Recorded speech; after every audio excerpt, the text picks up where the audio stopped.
So next up, we have our public transportation and parking budget presentation. So Assistant City Manager Jason Ferbrache with his team will present the parking and transportation budget. All right, so good morning, Mayor and Council. Again, Jason Ferbrache, Assistant City Manager and Director of the Public Transportation and Parking Department. Thank you for the opportunity this morning to be able to present the FY24 proposed budget for our department. You know, you want to just take care of it? Thank you. So, you know, the Public Transportation and Parking Department, or EMBARK as we are known throughout the community, we have a vision or an aspirational goal to be world-class transportation that is accessible to all and all want to access it. And that really applies to all of our family of services, whether it be our fixed route bus, streetcar, parking, all the way to Spokies, Oklahoma River cruises, our ADA plus transportation service that we provide, and the BRT that we'll be bringing online towards the end of this calendar year. That vision statement, we believe, also aligns with Council's priority to develop a transportation system that works for all residents. And it's through our mission to be a self-sustaining transportation network that removes barriers of location and socioeconomic status while elevating the status and use of public transportation so all of Central Oklahoma can safely and quickly reach their destination. It's that mission that we hope will help us not only support that council priority moving forward, but eventually reach that aspirational goal that we have to be world-class transportation. So in keeping with our vision to be world-class transportation, one of the things that we've been focusing on over the last couple of years and have continued to refine is our employee-driven transformation plan, or the roadmap. The roadmap, again, it's an employee-driven transformation plan, lots of input and contribution from our frontline staff. And what we've developed, and you can see it in the top left portion of the slide here, is basically a one-page document front and back where we are able to highlight our mission statement, we're able to display our vision, we reference our core values of being safe, being there, being open, being kind. You'll notice the employee pledge is included within our roadmap transformation plan. That employee pledge was developed and voted on by our employees. We also have our three primary initiatives that we reference: creating a great place to work, elevating the status and use of our services, and of course preserving the confidence of our board and this city council. Under each of those initiatives, you'll see various projects and tasks where if we successfully execute those projects and tasks, it will support those initiatives that we've developed. And then finally, the roadmap, that transformation plan, is also about employee recognition, and you'll see a reference to a couple of recognition programs we have, our EMBARK Legends and our Stoke Storytellers. And so I share that with you to let you know that that is a continued work in progress. However, we were recently honored by the American Public Transit Association receiving the 2023 AdWheel Award for the Best Marketing and Communications piece for workforce development. Some of the other notable achievements, if you will, that we've been able to accomplish as a department through this last fiscal year was also a 2022 AdWheel Award for our Best Marketing and Communications for the Save the Seat campaign. I think you're familiar with that video. We had the 2022 Best Project Award for the Convention Center Garage, recognized by the International Parking Institute, an Innovation Award for our Climb Ride program. As you know, our Climb Ride program is that specialty transportation that we provide working with DHS and parents that are enrolled, if you will, in the foster care program. So we provide that transportation to support that unification. And then we surpassed 1 million passenger trips on the streetcar in 2022. So thinking of, again, world-class transportation, workforce development is one of those items that is very important to us for two reasons. And we think of workforce development, it's creating a great place to work, as I had mentioned, but part of that, of course, is recruiting and retaining employees. And I thought I'd share this graph with you. I don't know that council has seen this before, but we have been basically, as a public transportation and parking department, recognizing council's investment in public transportation, of course, over the same time period. We've been in a constant state of growth, really, if you will, since FY14. So about the last 10 years, we have grown as a department, and as you know, our services have increased, right? We've increased frequency, we've added night service, we've added weekend service, we're preparing for the Bus Rapid Transit. And so what you see is in FY14, we actually had 222 positions. The FY24 proposed budget includes 384 positions. That's a 73% growth over that 10-year period in budgeted positions. And of course, as you know, as a city department, it's really the people that get the work done.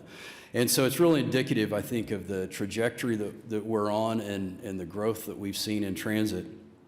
The other reason the workforce development piece is important to us is because it aligns to a couple of strategic results that we have in our Leading for Results business plan.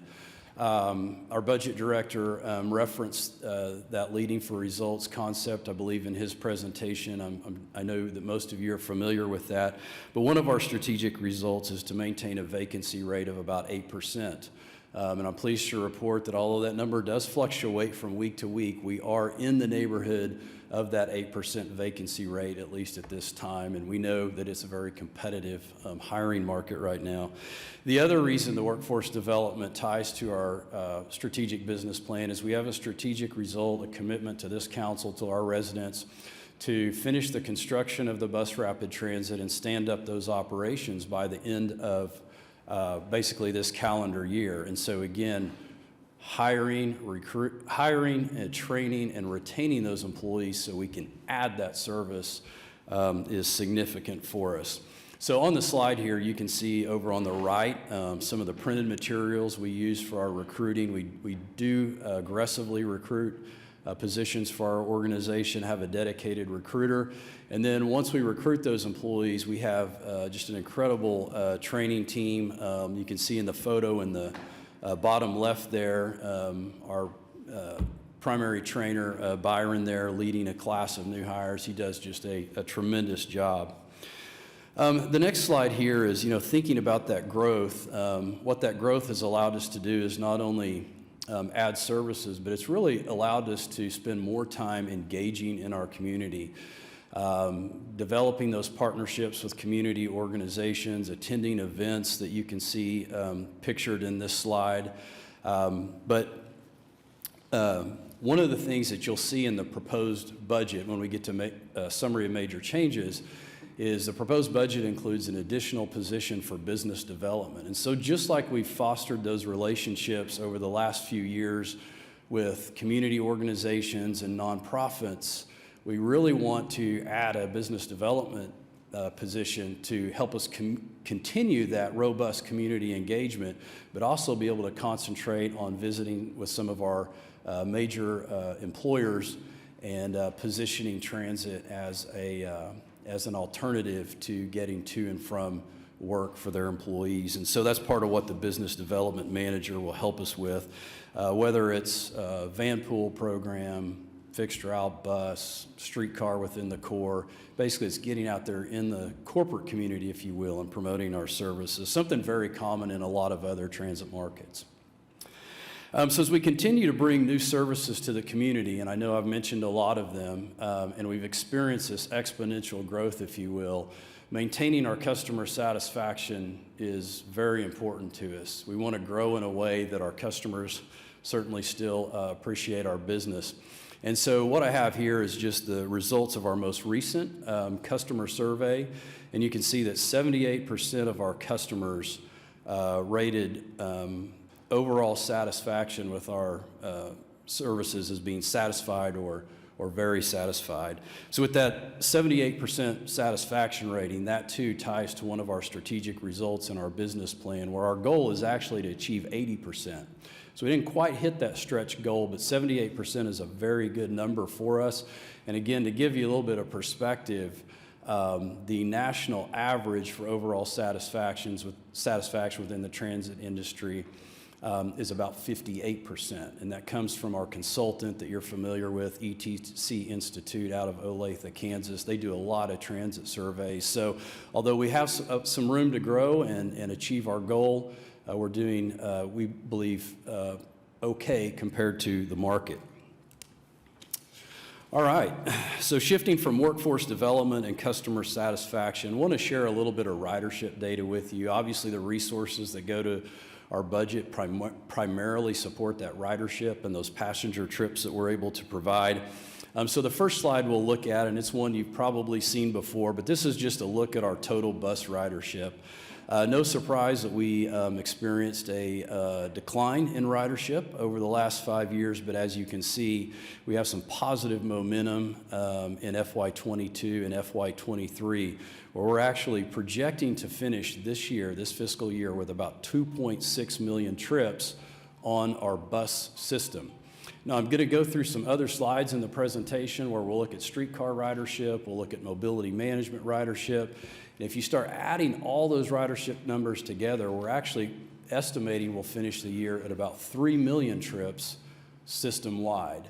And so again, why is that important? Well, obviously we do like to inform council about our ridership, but it also ties again to another one of our strategic results within our business plan, and that is to achieve an average ridership system-wide of about 13,000 passenger trips per day. Now, that is a stretch goal. That was based on some numbers that we were generating pre-pandemic. We're going to finish closer to about 8,200 trips this fiscal year. But again, it's a stretch goal that we continue to strive for. And if it's a goal that we achieve, it will be one that really we've never hit that before. So certainly a stretch goal. Night ridership, we want to talk a little bit about night ridership and weekend ridership because these are two new services, relatively new services, I should say, that council has invested in to grow public transportation within our community. Night ridership, again, the trend line in terms of overall ridership is similar to what you saw with total bus ridership. We estimate finishing FY23 with about 96,000 total trips. Now, our night service really is only 5 routes, so keep in mind we don't run full service at nights. It's 5 routes, and it really captures that window of time from about 7:30 or 8 to midnight. So it's a very short period of our service span, and it only includes 5 routes. But we are encouraged and continue to see growth on our night ridership. And then looking at weekend ridership, again, similar trend line or direction, if you will, in terms of where the trajectory for ridership is. We expect to end FY23, this current fiscal year, with about 366,000 total trips provided over the weekend. And again, I'll remind council that we were able to add Sunday service a few years ago, and that certainly impacted and supported those numbers. All right, and then as we kind of conclude the bus ridership portion of the presentation, we wanted to throw this chart in here just to give you a sense of how our change in ridership within the Oklahoma City market compares to changes in ridership across the country. So we've got some other transit agency displayed here. This data comes from the American Public Transit Association. And basically, what I would direct your attention to is the far right-hand side of the slide. You can see that Oklahoma City, for the FY21 fiscal year, if you will, saw about a 7% growth in ridership. So we came out of that pandemic relatively faster than a lot of the other agencies you see that were still experiencing declines in that FY21 fiscal year. In FY22, we saw our increase in ridership of about 16%. So some agencies grew faster than we did or rebounded their ridership faster than we did. And then the numbers I just shared with you on total bus ridership, showed 420,000 more passenger trips estimated in this fiscal year than previous, so that's about a 18% increase. So overall, the story here is on our bus ridership, we continue to build that back coming off of the FY20 fiscal year. And we have really no reason to believe that growth won't continue into the next.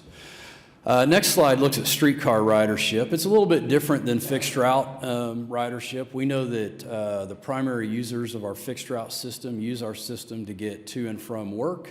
They use that system to get to and from medical appointments. Streetcar ridership, on the other hand, we do have a base that uses it to commute to work, but most of our ridership is related to events, and it's related to individuals that are visiting downtown. So the ridership trend is a little bit different than what we see on bus. Nonetheless, we do expect FY23 to finish the year at about 218,000 passenger trips. And that can fluctuate depending on the events and activities that are programmed for downtown. You'll notice that FY23, we're estimating to finish a little bit less than FY22. But again, a few weekends of large events and the ridership projection could change. In fact, this last weekend, we did over 2,000 trips on Saturday, over 1,000 trips on Sunday. Obviously, the arts festival and the marathon events like that have a big impact on our ridership. All right. And so now looking at ADA and senior transportation, the top left portion of this slide just shows our ridership for our ADA paratransit ridership.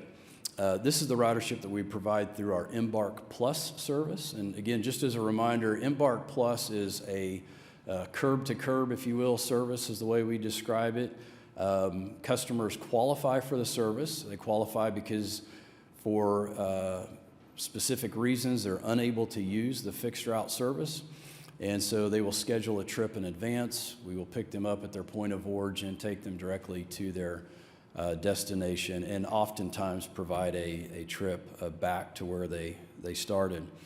And then in the bottom right, you can see our mobility and senior services ridership. And so these are specialized transportation trips that we provide, ranging all the way from non-emergency medical. They're trips for seniors to the grocery store. They're trips for some of our unique partnerships, like the partnership that we have with Palomar, where we provide transportation for their clients. So there's a plethora of different specialized trips that make up these categories, but you can see in FY23, we've really had some significant trip generation, estimating 153,000 of these mobility and senior services trips by the end of the fiscal year. And then kind of rounding out our ridership, we'll take a quick look at our Spokies bike share ridership. You can see that in the top right of the slide. We are estimating to finish the year at about 5,900 bike share trips. Again, just as a reminder, we did introduce the e-bikes to the marketplace within this last year. You'll see a decline in that ridership. We do attribute that to the fact that in FY18 and FY19, Spokies was really the only game in town, if you will, for bike share, and now obviously we have Lime and some other competitors in that marketplace. And then finally, Oklahoma River Cruise ridership. Again, FY18 was a significantly strong year. Since then, our ridership has hovered between 5,000 to 6,000 trips. We estimate finishing this year at about 6,200. And again, just as a reminder to council, we just kicked off our Oklahoma River Cruises season in April. So we are back in business on the Oklahoma River. As council is aware, one of our most significant increases to our budget this year is operational funding for the city's first bus rapid transit route, or the Rapid as we're calling it, as it's been branded. And you'll see that in the summary of major changes when we get to it. But again, we do plan to launch the rapid service in the fall of this calendar year. This slide that you see here has some images that wanted to convey our partnership with the FTA. They were present for our groundbreaking that we had last summer. You can see the picture there. We have the FTA administrator from Region 6, along with the mayor, our trustee, and Councilman Cooper. So it's a great groundbreaking ceremony, but again, the FTA is a huge partner, but also the Planning Department and Public Works. They've contributed an incredible amount to this project, and it's truly a great example in my mind of departmental coordination. A couple of other things I wanted to share, just speaking from this slide, is you can see in the bottom right an image of our operator training. So we have begun hiring operators for the BRT. The image that you see there is them actually practicing out on our grid, if you will, our big paved parking lot at our South May Operations Center. And we have mocked up a platform. That yellow structure that you see there on the pavement is a mock platform that we can move around on the grid and practice those approaches before we get out in the field. And of course, you've seen some of the rapid buses out in the field now as we're training on some of the streetcar stops that share really that same elevation, that elevated platform. And then also wanted to just remind council that we try to be very proactive in communicating the impacts of construction. We have a project manager dedicated to briefing or visiting with the businesses along the route anytime we have construction that might impact them. In addition to that, every Friday, a construction update goes out to those that have signed up to receive them. And so we continue to make efforts to engage the community and share what's going on with the rapid BRT. All right, one of the other significant projects we have underway is the OKC Moves bus study. I think we spoke to council about this before, but this ties to the budget in that in this next fiscal year, included within the budget is the resources that will allow us to implement the first phase, if you will, of the OKC Moves bus study. OKC Moves is very similar to the bus study we did back in FY13 that we ended up beginning implementation in FY14.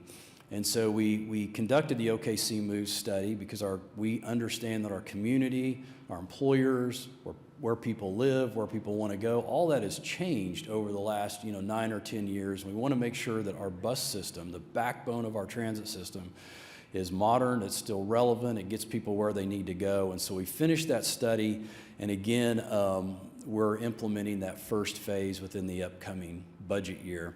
The graphic here will show you and give you an idea of the type of community engagement that was involved in the OKC Moves study. We had several thousand individual engagements, a lot of pop-up events, public hearings. The goal of the study, of course, is not only to modernize our system, but also make sure we're maintaining appropriate frequencies. We have direct routes. We're able to serve new destinations and so forth. Current projects that may not necessarily be in the operating budget, but are non-operating or capital in nature, include transit center improvements. You can see an image in the top left here of a lighting project that we've concluded at the transit center. Pretty dramatic difference in terms of safety and security with lighting at that facility.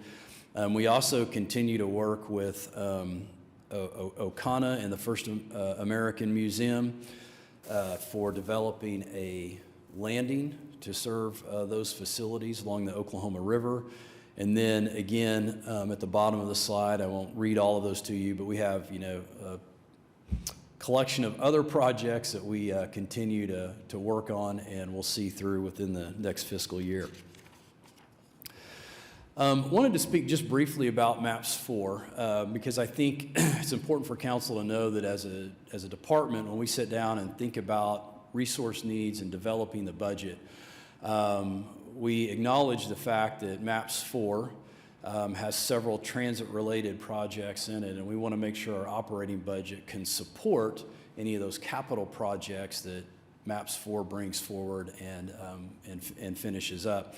And although the future bus rapid transit lines serving Northeast Oklahoma City and South Oklahoma City are certainly, the largest, or certainly the projects that create the largest operational demands on the department. We do have some of the MAPS 4 projects that we'll be seeing in this next fiscal year, specifically some additional bus shelters that are funded with MAPS 4 and the transit signal priority project.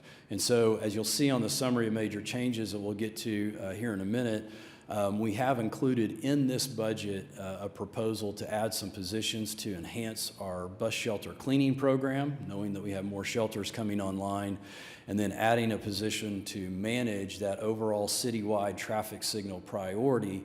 And in addition to traffic signal priority benefiting public transit, that's also a system that public safety, whether it be fire, IMSA, or police, can use too to improve and help with response times. And then my last slide before we get into the budget book data is just a brief mention of the Regional Transportation Authority, or RTA. EMBARK and the city continue to work alongside the RTA, of course, being a separate government entity. The RTA is really focusing on developing high-capacity transit lines. Those high-capacity lines are pictured here on the slide in the bold red. There's an east-west connection, a north-south connection, an airport connection. All of those are currently underway in terms of being studied, locally preferred alternatives being developed, and trying to set those corridors up for future federal funding. Of course, I think the council is aware that the one that is furthest along is the north-south connection between Edmond, Oklahoma City, and Norman, sharing the BNSF railroad right-of-way that would bring commuter rail to our region if we are, one, accepted by the FTA and receive some federal funds, and two, able to move forward in the future on a dedicated tax to support that transit. So I mentioned the RTA because the RTA right now is funded through local contributions from the member cities. And so in this budget, and you'll see it on the summary of major budget changes, this current year FY24 proposed budget has an additional $400,000 in it for the work of the RTA. And again, that will conclude alternatives analysis studies for all of the corridors that were just pictured. Okay, so getting into some of the budget numbers, you can find the Public Transportation and Parking Department budget on pages C147 through C156. And this is an appropriate time to remind council that the budget numbers that I will share with you on the slides are different than the budget numbers that are included in your budget book. And the reason for that is the slides will have the entire COTPA Trust budget. So that's the total resources that are required to provide public transportation and parking services within our community.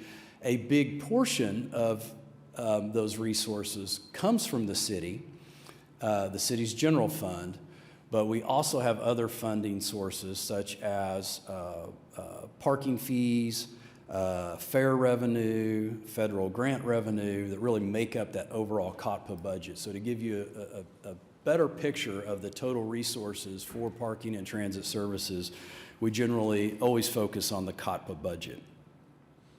And so the COTPA budget, which will be going to the COTPA board in June, is a total of $61.5 million. And you can see the different lines of business or family of services, if you will, broke out on the pie graph. Probably no surprise that our bus transit makes up the biggest portion of our budget at $43.6 million. That does include a total of about $4 million for the rapid BRT, and so that is included in FY24. Two other things that I want to point out here on this slide is you'll see $3.7 million roughly for Norman bus operations. And so you may wonder, why is Norman bus operations included in the COTPA budget? Just as a reminder, we as a trust do provide bus service for the city of Norman. That service is provided on a full cost recovery.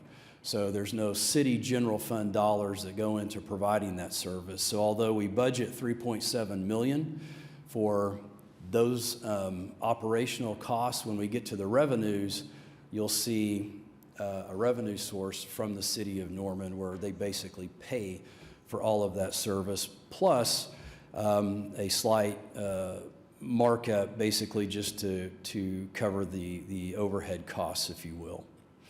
And then the last comment on the COTPA budget is just to remind council that the parking budget is financially self-sufficient. There's no general fund money that goes into the off-street parking budget. The revenues that parkers pay to the system support the expenses and also allow for funding to be put into capital reserves. All right, so in terms of funding sources, where's the revenue come from to support those expenses that I just shared? For off-street parking, you can see that almost half of our revenues come from our monthly contract parkers. So these are individuals that basically lease parking spaces from us in a garage on a monthly basis. Generally, it's for employers, people that work downtown, but you can see event revenue and daily transient revenue are also big portions of the revenue stream. At 22% of our revenue derived from events and 27% derived from daily parkers. And then finally, the next slide here gives you a sense of the funding sources that go into supporting all of our public transit operations. And so again, I mentioned that the city was the city's general fund, I should say, is a significant contributor to the funding of public transportation. You can see the total city contribution at $36.7 million.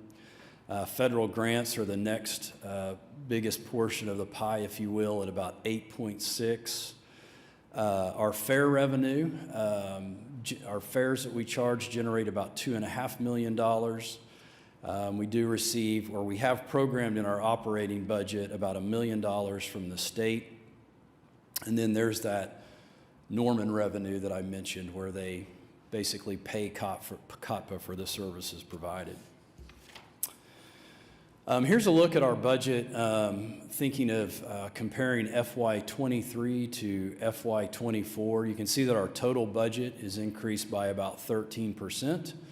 I won't go through all of the categories there with you, but you can take a quick look. And again, probably no surprise that the largest increase is in our bus transit service, and that is due, primarily to the $4 million in total, $2 million that we added again this year to complete standing up the operations of Bus Rapid Transit. And then the general fund contribution is highlighted there at the bottom, just as an information item from council. It did increase by 27%. And on the summary of major changes, you'll get a sense of where some of those increases came from. I believe that takes us to our next slide. So as far as major budget changes go, there is an additional $2 million proposed for FY24 for standing up the rapid BRT service. This includes 16 COTPA employees. We're also proposing an additional $1.9 million as a restoration for CARES Act revenue. Again, I won't get into all the details, but when COTPA received CARES money back during the pandemic, we reduced the general fund subsidy, and we've slowly, incrementally been building or restoring, I should say, that temporary funding. That was a temporary funding strategy. We've now exhausted all of that CARES Act revenue, and so this additional 1.9 basically makes COTPA whole, if you will, as far as general fund revenue. increased streetcar operating costs of about $500,000. Our fuel costs, no surprise, have increased by about $450,000. There's the additional funding I had mentioned related to the RTA of $400,000. I had shared with you momentarily ago what we're doing in terms of enhancing bus stop cleaning and traffic signal priorities, so that's $366,000. The business development position that I mentioned, and an additional municipal accountant 3 to help us with financial management, $242,000, and then some increases in river cruise operations and an additional meter technician to help us not only with the parking meters, but the ticket vending machines along the streetcar route and the bus rapid transit route. And so with that, I'd like to close out with a video. And I believe it was back in March, City Council recognized Transit Professional Appreciation Day. And so we have a video that we wanted to share with you that we, as an executive team and management team, shared with all of our employees. Soon after the day of recognition here at Council Chambers, we kicked off our series of coordinates meetings. So this is like an all-hands-on-deck meeting format where we meet with all employees, bring them in, kind of tell them what's going on with the organization. And so we shared this video with them, so I thought you might appreciate that as we wrap up the presentation. We appreciate you today and every day, but especially we are marking our calendars to appreciate you on March 18th. Thank you for all that you do. We're very grateful for it, and we'd love to hear a few words from you, Jason, on behalf of the team. It's truly an honor to be able to serve the residents of Oklahoma City in their public transportation needs. It's certainly an honor for this council to recognize all of our transit professionals in this way. And you know, speaking of recognition, each one of the transit professionals that has joined us today have been nominated by their supervisor and their peers for representing EMBARK's core values, those core values to be safe, be there, be open, and be kind. And although we have a small collection of our transit professionals here today, it should be noted that we have hundreds of transit professionals each day answering the phone, scheduling trips, maintaining our buses, operating our buses, and it's truly our entire organization that is helping us move forward in reaching our vision to be world-class transportation, accessible to all, and all want to access it. And so thank you all very much for everything that you do, and thank you, Council and Mayor, for recognizing us. I appreciate that the bus give us a free chance to get on the bus with free rides and stuff like that, and I appreciate the bus. I really do. Just the ease of use, the convenience, not really having to pay for oil changes again. For me, it keeps me getting to work. I've been riding the bus for 18 years. And I'm able to get my bike to work rather than locking it up somewhere along the route. Riding the bus gives me independence that I wouldn't have if I was stuck at home. The fact that I can't drive, this actually opens up the city for somebody in a wheelchair like this. That's everything. When you don't have proper transportation, it's very important. And I really appreciate that because I'm in that situation right now. So thank you, man. Let's hear it for our EMBARK team.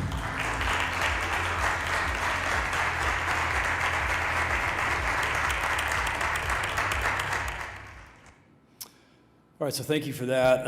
Happy to answer any questions. And before I forget, I wanted to recognize Ty Holly here, the great work that you see on this presentation, and really just about anything you see from EMBARK that looks like it's been professionally done. It's Ty Holly that does that work. So happy to answer any questions. A couple of questions. First of all, I love the branding on the BRT, the Rapid. What a great name. Second, I want to congratulate you on a 78% service satisfaction rating. That's outstanding. That's really good. The one thing that kind of jumped out at me, if you look at page C148, it states that the public transportation and parking departments total budget increased by 39.49%. You compare that with fire at 11% total budget increase, and police at 2.64% increase of their total budget. I'm not sure I completely understand the cause of that. Is it because of some one-time expenditures, for example, the BRT? And then what is the source of funding for this increase? Yeah, so the budget book document is the city funds, if you will. So the percentage increase is a little bit different than what I just mentioned, but to get to your question, one is we added $2 million for, I mean, if you think about it, the general fund subsidy alone went up approximately $8 million, I think. And so we had like $2 million of that for bus rapid transit. Again, we added almost $2 million, really kind of as a one-time add back to restore that CARES funding. You know, we had, I think, actually reduced the general fund subsidy several years ago by about $9 million, and we've kind of been building that back up. So that's kind of a one-time thing. And then really the list of summary of major budget changes that I went through, where we have like $400,000 for the RTA, about $450,000 in fuel. Those make up that additional $8 million, if you will, of general fund subsidy. And then I think the other piece that we didn't talk about, because it's really not in the operating budget, if you will, but if you look at the section that lists out summary of expenditure by funding source, this is on page C150, you can see about $2.2 million in CIP. And so between the things that I shared with and the summary of major changes, and then $2.2 million in CIP, I mean, all of a sudden you're at, you know, over $10 million, and that's how you get to that 39%. It's a significant amount, no doubt. I guess the thing that I'm trying to focus on, is this going to be reoccurring? Can we anticipate to have that in future budgets, or with some of this one-time expenditures? Yeah, so I would not expect this type of growth moving forward, but I do believe the budget that's proposed, aside from the capital improvement fund that I just mentioned, is probably our new base. Yeah, it's the base. It's not going to decrease in the future. Right. Okay, all right. And then as far as the RTA, the $400,000 payment that we made, what about our partners? Are they contributing also?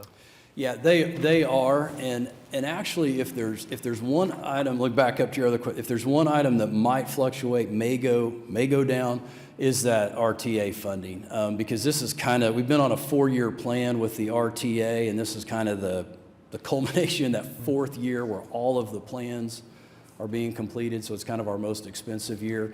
But to your point about other cities contributing, yeah, it's on a proportionate share though. So the way those local contributions are determined is basically based on population.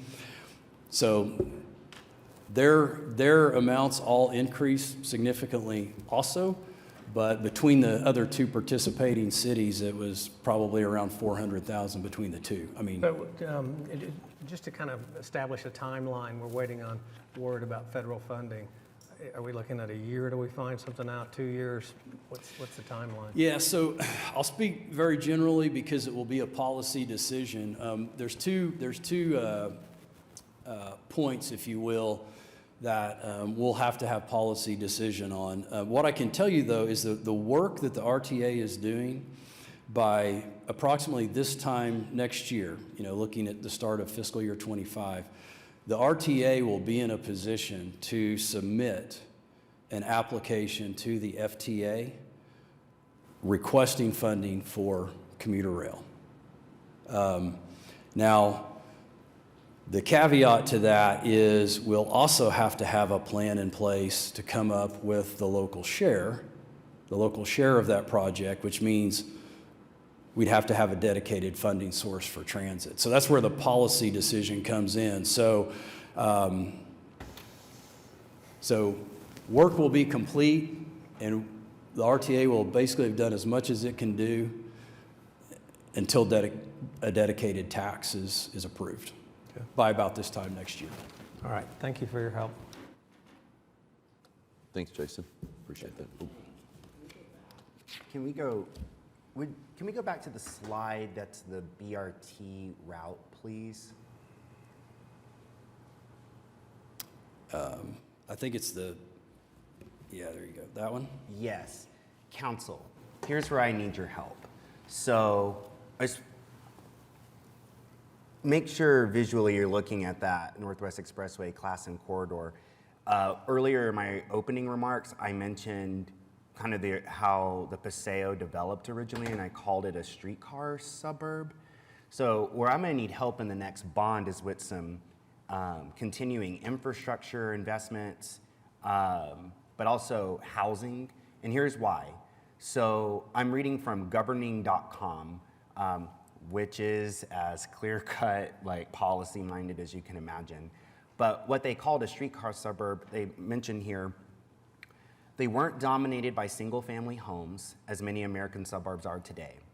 Instead, these neighborhoods typically had mixed-use layouts, incorporating a combination of commercial properties, multifamily buildings, and single-family houses. Developers placed commercial properties at streetcar intersections. Residents could easily run errands at their local grocery stores, banks, cleaners, and drugstores on their way to or from the city. Most homes were only a 5 to 10 minute walk from one of these streetcar intersections.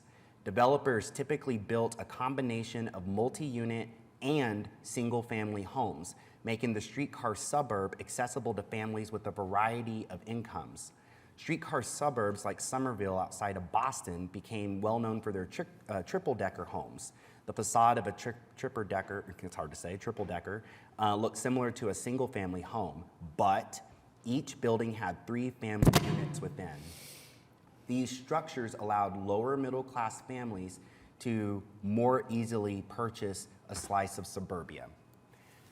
When I look at this route where the BRT is going, it is along our old streetcar route. Always remember that. Like the streetcar went right up Chartel, Classen, 23rd, up to present-day Northwest Expressway. So that means neighborhoods like Paseo, Military Park, Central Park, Putnam Heights, Helm Farm, these neighborhoods were built, designed by developers the way I just described. They were always and forever meant to be connected by public transportation. And so when you all have heard me for the last 4 years advocate for public transportation, it's because that is our ward's history. It's just that easy. And that's why residents, even if they're younger, they know it in their bones that this is what this area is supposed to be, well connected with everything I just described. Sidewalks, bike lanes, trees, so that when you're walking to the public transportation, there's shade covering you. This is vital. Jeremy just came in the room, and he is a major advocate for exactly what I am talking about. And I'm sure if he were up here, he would tell you why. It's why he always is on my Instagram or my Facebook saying like, good, say more of this. But council, where I need your help going into the bond is, I don't think we can rely, and I heard Matt Hinkle, Councilman Hinkle earlier, when your remarks, you thanked developers. I would love your help then, and Todd, Councilman Stone-Cipher, those of you who feel you're connected to our developer community, help me meet this vision, because somewhere in the private sector, we're not meeting this vision. All along Classen and Northwest Expressway should be this sort of infill development. 23rd and Classen, for instance, is a shame to me because you have these wide open parking lots for Classen and CVS. Why? That should be as it was once upon a time what the streetcar intersection was, where residents could easily run errands at grocery stores, banks, cleaners, and drugstores. That whole corner should be that. 31st and Classen, where the next BRT station, we're across the street from Red Cup, there's a whole wide open property right there. It should be this. Expressway and Blackwelder should be this. Every one of those upcoming BRT stations has the potential for transit-oriented development, for infill that is mixed-use layouts in a combination of commercial properties, multifamily buildings, and single-family housing. And that's been missing. The private sector has not met the supply and demand that it needs to. We have a demand for housing, and it hasn't met it. And so I am ready over the next 2 years as we craft the bond, what economic tools do we need to put in place to make this a reality? Because my people are asking for it. They're really worried about rising rents and not enough homes where they can live. So that's, when I look at this, I just really wanted to bring home Jason's presentation to Ward 2 and to the council. This is why you hear me advocating for housing and mixed-use developments. I don't have all the answers on how we can get there, but I need your help doing it. And I think city government has a role to play here, because when you read this governing article, the reason why the streetcars failed is because city government didn't fund them. And that's the problem. So when I hear Councilor Stonecipher, when you talk about the increase in the budget, this is getting us to where we should have always been. We should have always been funding services at this level when it comes to public transportation, and we could be doing even more. And so we're decades behind, but look at the great work, 78% satisfaction rate. They have squeezed, EMBARK has squeezed every last blood from the last turnip to get us to where we are. And we can't take our foot off of the bus gas pedal going forward. That's it. That's all I got. Excellent. I mean it. All right. Thank you, Jason. Appreciate that.